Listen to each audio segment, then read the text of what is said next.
Welcome into a special edition of Rebound Off the Net inside the Billings Outlaws as we preview the Outlaws 2024 season. I'm your host, Joshua Cox. The Billings Outlaws competed in the CIF last year and now turn the page as they enter the AFL in 2024.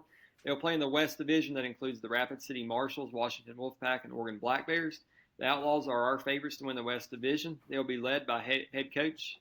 He's a two-time Arena Bowl champion, head coach Cedric Walker, who made a big splash hired offensive coordinator, bringing in his former teammate, legendary AFL quarterback Cedric Bonner. Expectations are high in Billings with solid player signings, one of the most prominent coaching staffs in the league. They have Arena Bowl expectations. Here to help us preview the Outlaws is two-time Arena Bowl champion Cedric Walker. Coach, thanks for being with us. Oh, thank you very much. I kind of heard some stuff that you was with the intro. I don't get caught up in what people think. We've got to play the game. We've got 10 games that we've got to do. Only thing that really matters to me is the first day of training camp. Once we get through the first day of training camp, then we'll be good. Absolutely. Coach, I talked to you all the way back in September and knew literally nothing. How are you feeling as we get closer to camp? It's actually starting to become real. Guys are sending their information as far as travel. We just got a big order of equipment coming in today, so it's starting to get to that point where okay, this is really about to happen, and guys are excited. I know coach is excited, and I talked to Steve. That's all he's talking about football right now. So I know this is an exciting time right now. Absolutely. What has it been like in the community in Billings? What's the reaction kind of going to the AFL? And is there a renewed excitement there? Oh, they love it. I know a lot of the fans here were accustomed to the other league, but they, with the beginning of the OAFL back in the day, they knew of the high scoring game. They knew about Kurt Warner. If you bring up Kurt Warner, everybody knows that story. So they are excited in regards to how the fast pace of the game is, the actual bringing in of the rebounding nets to show them the quick pace of it. But the biggest thing is the fans here are excited to be at the highest form of arena football and to be able to bring it to Billings. It's going to be a lot of fun.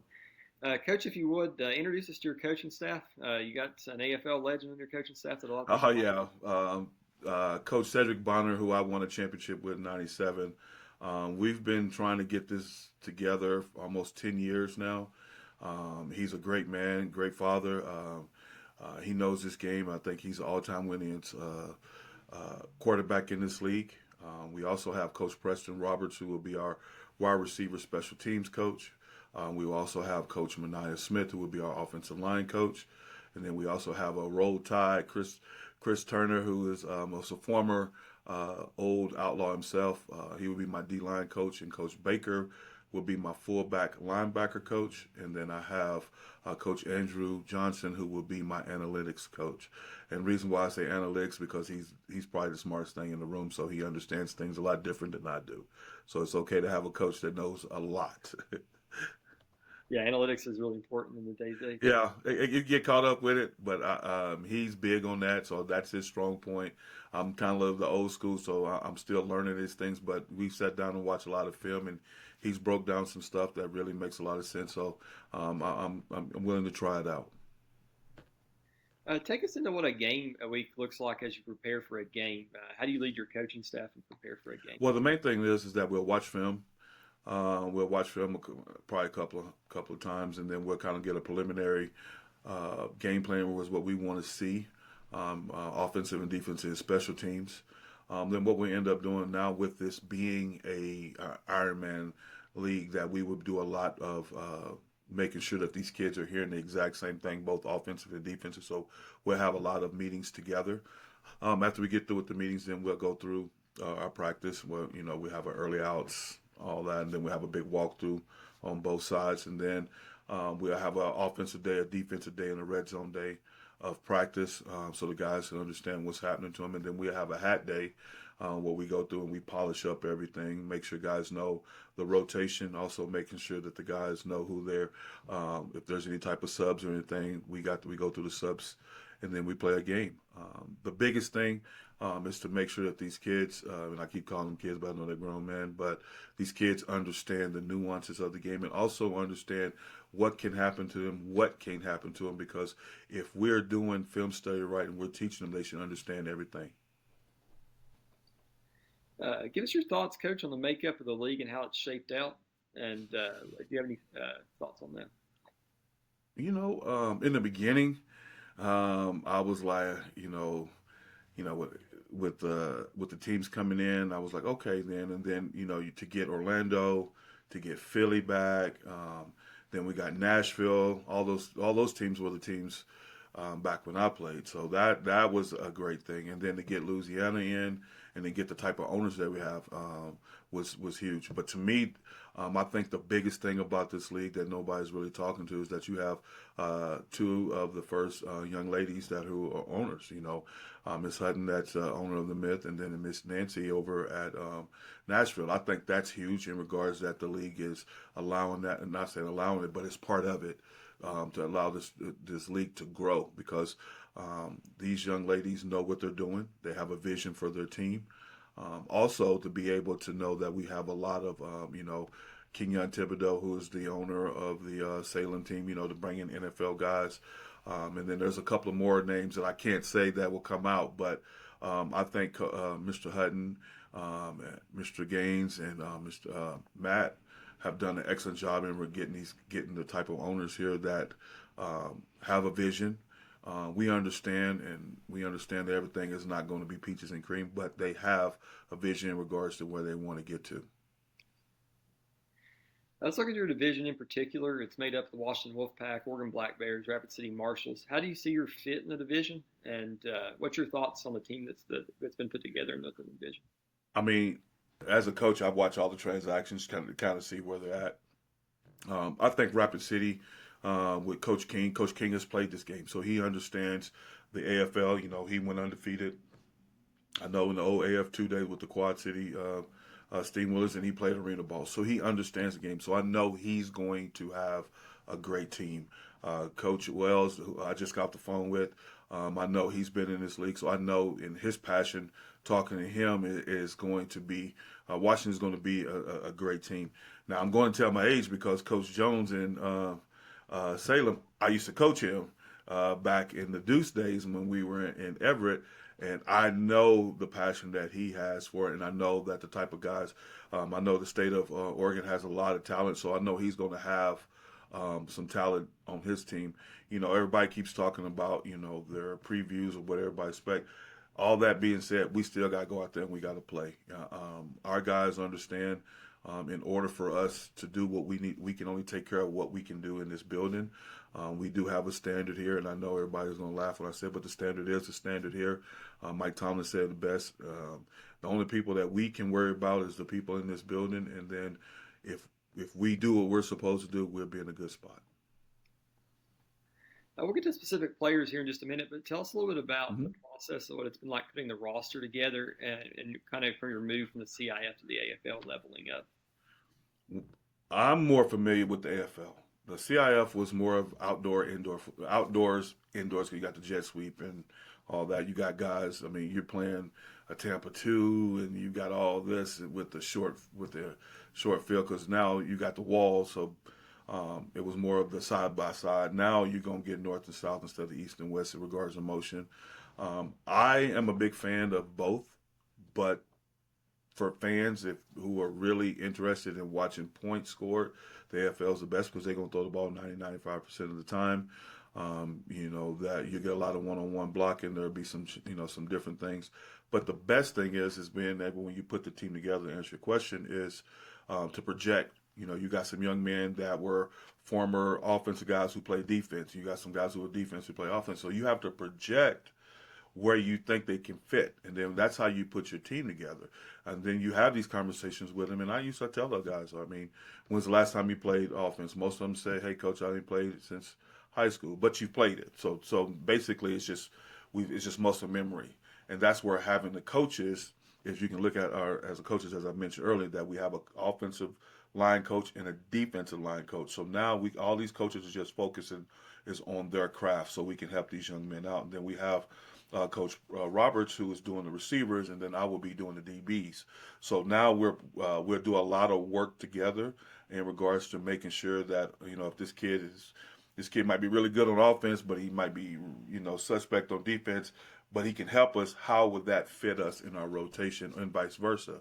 But the biggest thing is being able to project guys to see where they fit in into your team.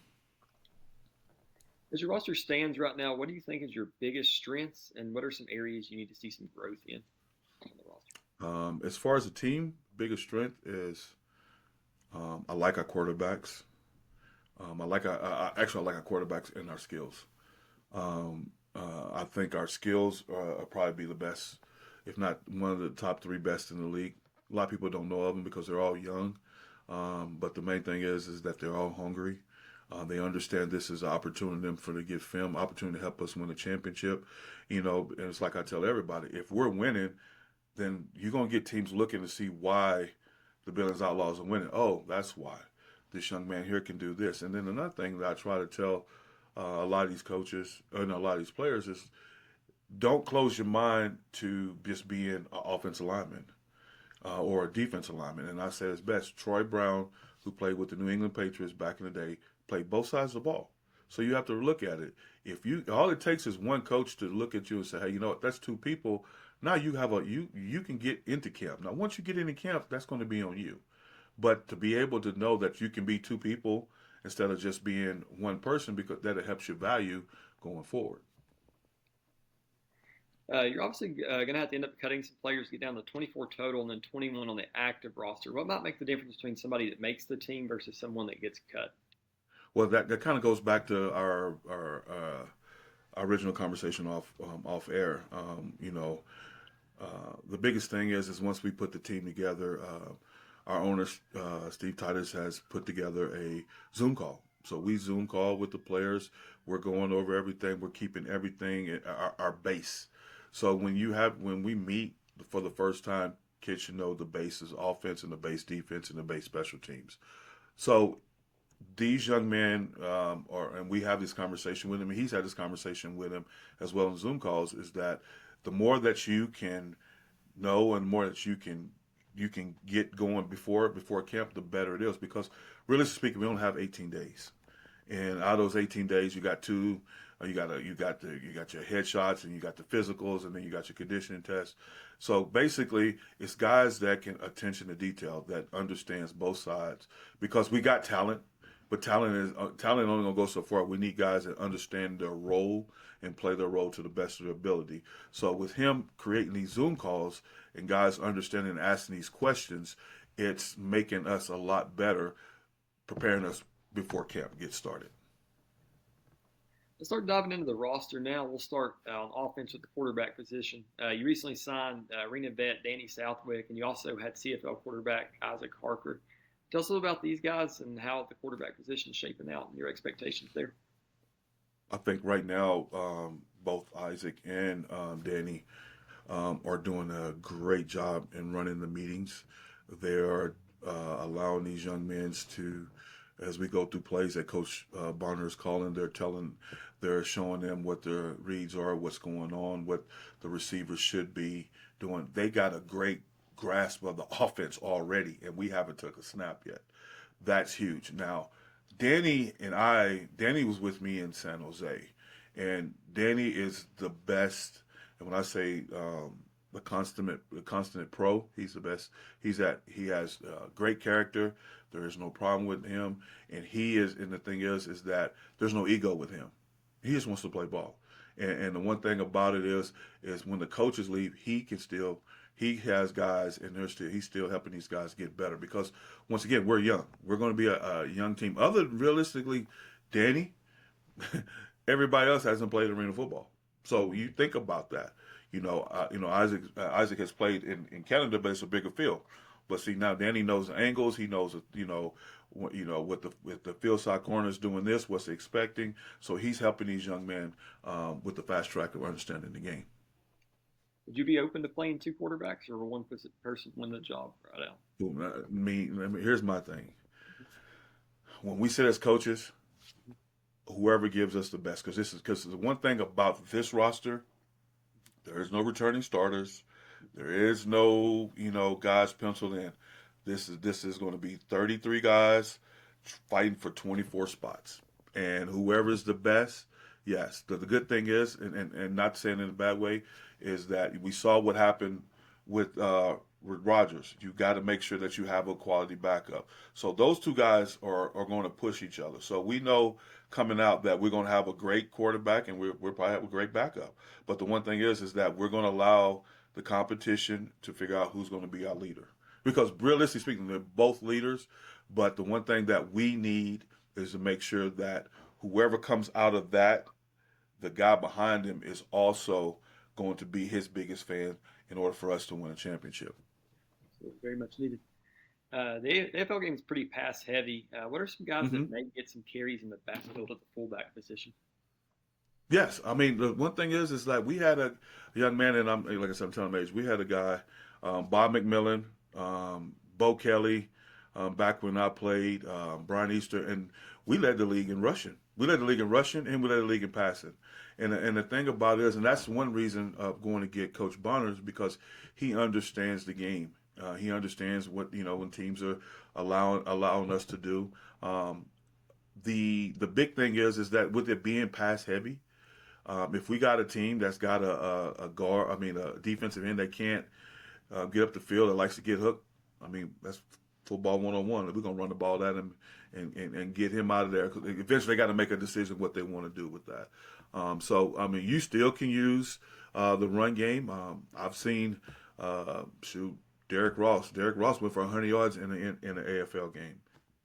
So you can do it. So it's basically what your offensive coordinator is, and also the when you look at your breakdown of the team who you're going against, you look at their strength and weakness. If they can't handle the run, so we need to just run the ball at them. So we ain't gonna make this rocket science. If he can't handle it, we're gonna keep giving it to him.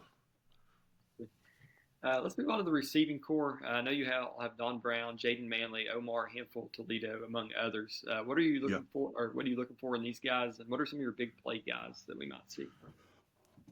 Well, a lot of these young men are like Omar. He played with the Rattlers last year in the IFL. He is a natural DB, but the one thing about it, he's been working with Coach Sire Burley because he lives out in Scottsdale with him as working on receivers. Because the one thing is, like I tell everybody, whoever my best three DBs, cover guys, those are my DBs, and everybody else has got to play both ways. And then vice versa, whoever our top two receivers are, everybody else has got to be both ways. So now you got to realize there's going to be a fight for that. But we've got to have an answer just in case, okay, if I got three and then I got a kid that's four, but he's suspect on offense, but I got a kid that's good on offense, how can we rotate so we make sure that we have at least four defensive specialists if we can with our matchup going into that game? So all the guys that we brought in are very athletic. They understand what needs to be done. And the biggest thing is that with Coach Bonner and the quarterbacks is that all the guys who are natural DBs have been in that meeting and they are understanding routes, the adjustments, and everything that needs to be done. Let's move to the O-line and D-line. A lot of these guys are going to be playing both ways in the arena game. How's the line shaking out? What are some of the challenges that's presented with going both ways on the O-line and D-line? Well, the main thing is you got to find a good center. That all this doesn't happen unless you got a good center. And the main person that I have no problem saying was Jamez Kimbrough. Jamez Kimbrough is a natural D lineman that was converted to a center. They played at Central Michigan, and he's a dog. And to build this team around a guy like him, and he's a leader. He's calling meetings. He's texting me and trying to get the other linemen's information so they can meet and everything. He's the right guy. We've got a couple of more guys that I think Ranya Mitchell is going to be an absolute him, Mr. Wesley Whiteside. Both these are natural defensive linemen that are athletes. And then on the offensive side, the guy that I'm very excited to have is Terrence Haynes.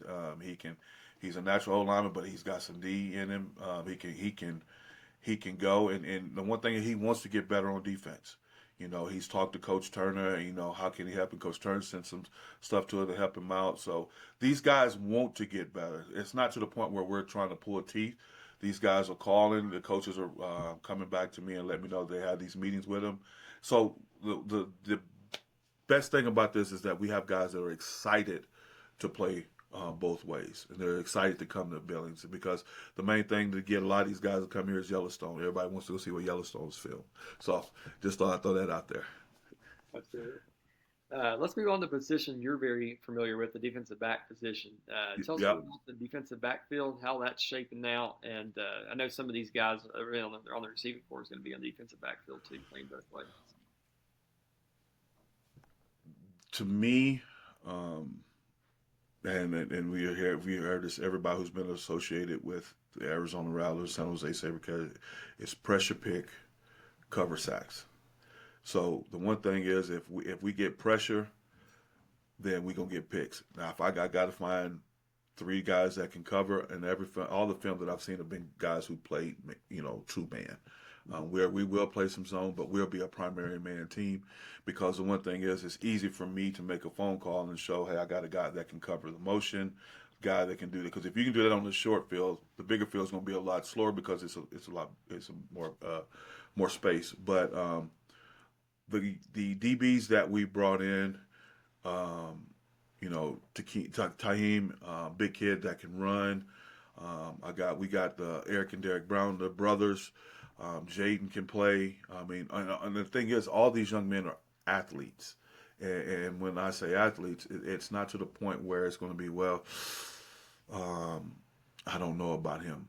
But the one thing and the one person that I'm telling you now, March 12th, 2024, the young man that everybody needs to pay attention to is Alden Knight. Alden Knight could be the best two-way in this league because I've watched his film. He played at a high level. He played at the University of Cincinnati. The kid absolutely has a great football IQ, and football is important to him. So remember, I told you at Alden Knight. You actually answered one of my questions later. I was going to ask you who's going to be a standout for you that somebody will There you go. in the season. So there you go. Let's go on. Last position, kicker position. What does your kicker look like? Oh man, Bailey, man, I gotta keep eye on Bailey. When I first talked to Bailey on via FaceTime, I thought Bailey was a linebacker. I'm like, man, he went to my old alma mater, Stephen F. Austin, Axum Jacks, and he ended up at Lamar. Then he kicked in the XFL with the Vipers. Great leg, great man. And the thing about him, he's one of the first guys on the team call. And a lot of his offense, defense. We talk a little bit about special teams, but he asked, hey coach, if you need anything from me, let me know. Honestly, Josh, these young men have been excellent. In regards to working with the one thing that we try to do, what we do is we treat all these young as men, and there's no egos. If they got something that can help us, and as coaches, this is an open thing because we're only good as the phrase says, our weakest link. And if everybody has say so and has sweat equity in this, then we're gonna be very successful. I know expectations are high in Billings from the owner down. Your goal is to win the Arena Bowl. What is it going to take to get there and accomplish that goal? And what could hinder that goal? First and foremost is our attention to detail. When I say attention to detail, little things. Um, we can't believe the hype. The one thing is, I know that everybody say, well, this is going on, this is going on. Our job is to make sure that we get better every day and be 1-0 at the end of the week, and then we start this process over with. We can't get too high, we can't get too low. We got to stay the course in order for us to be where we need to be. Now, with all that being said, it's like with anything, you got to be healthy, to be in that situation. And then the one thing is that our coaches and our players have to buy in regards to A, their role, B, how can I make this team better, and see whatever it takes for me to make this team great, I'm gonna do it. And it's got to be team first.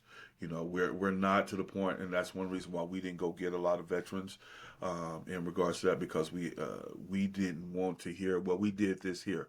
That's not here. We're going to do it the way that I know. Like I said, Coach Arbet and John Fry showed the method to the madness of how to win a championship, and I was there for 5 years. If we didn't win it, Arizona won it, and Coach Guy came from that. So there's a method to the madness of what people have to do, your role, what needs to be done, coaching your coaches, making sure your coaches have sweat equity and have your players have sweat equity. So this will be airing during training camp. Tell us a little bit about what training camp will look like for you all. What are your plans for camp? Well, I know it's going to be very, very competitive in regards to it. I'm going to be kind of. I want to see how the first day goes. I want to see it, because we are conditioned. We have a conditioning test. I want to see what our guys are, and then we have a surprise for them. I can't say it, but first Saturday, I want to see if we're mentally tough. I'm gonna find out. This coaching staff is gonna find out about some guys because if if we are what we think we are, then we're going to be okay. But if there's some guys that are not mentally tough, we're going to find out quick so we can move on from them. Last question for you, Coach. Is there anything Yes, sir. about your team or franchise that's not on paper you'd like fans to know, or do you have a message for the rest of the league? Um, the the one thing I want everybody to know about Billings, Montana, is that they're a great fan base. The people here know what they want. It's been some trial and tribulations up until Steve Titus has bought the team a couple years ago, but with the vision that he has and with the support that we have, we're going to get Billings rocking on the map again, and we're going to get to the point where the Metro's got 7,500 people in it, and we're winning championships. Sounds great. Coach Walker, always great to have you on. We look forward to seeing the Outlaws play this year. Thank you very much, man. Thanks for having me. This has been a special edition of Rebound Off the Net. I'm your host, Joshua Cox. We had Coach Cedric Walker on for the Billings Outlaws season preview. We'll be back with you again before you know it, but in the meantime, always remember, catch the rebound off the net.